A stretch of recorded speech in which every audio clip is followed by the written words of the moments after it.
You've felt it before. You leave a conversation and something just feels wrong. You're more anxious, more drained, second guessing yourself. And the worst part, you can't always explain why. Toxic people don't always look toxic. Sometimes they look charming, sometimes they look like the victim, and sometimes they look like family. But the longer you keep them close, the more they quietly take something you can't easily get back: your confidence, your peace, your self-trust. In this video, I'll show you 6 steps to deal with toxic people without losing yourself along the way. Not everyone who annoys you is toxic. That's important to understand first. But there's a difference between someone who frustrates you occasionally and someone who leaves you feeling worse every single time.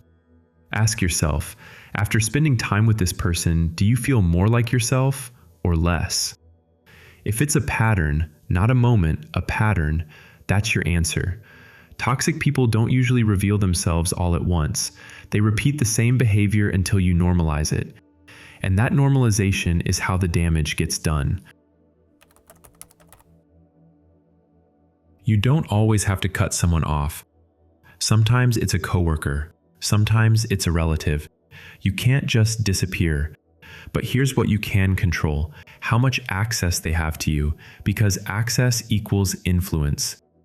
The more time and emotional energy someone has from you, the more power they have over your state of mind. Shorter conversations, less available, less reactive. You're not being rude, you're being deliberate. This is the most powerful tool most people have never heard of. It's called the Grey Rock Method. The idea is simple: become as emotionally boring as possible.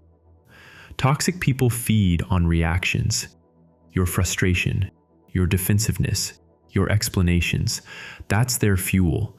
So instead of arguing or defending, you respond with nothing worth feeding on: short answers, flat tone, no drama. Think of it like this: they're fishing for a reaction. Grey rock means you give them nothing to bite. They're not looking for connection, they're looking for engagement. And when you stop providing it, they move on. Boundaries aren't suggestions, they're decisions. The mistake most people make is over-explaining their limits.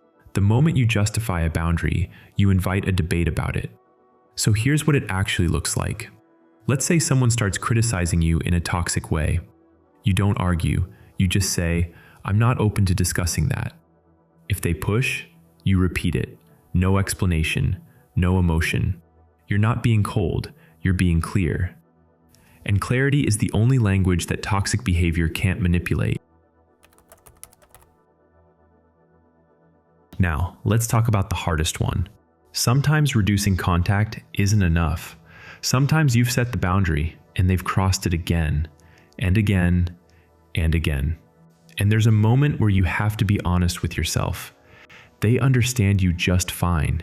They just don't care. So choosing to remove someone from your life isn't cruelty, it's clarity.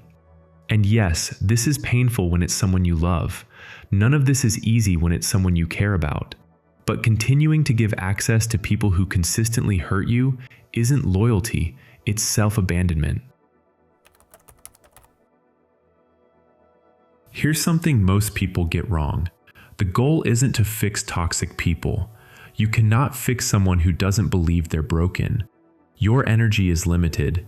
Every hour spent managing toxic dynamics is an hour taken away from building something worth having. Be intentional about who gets access to your time.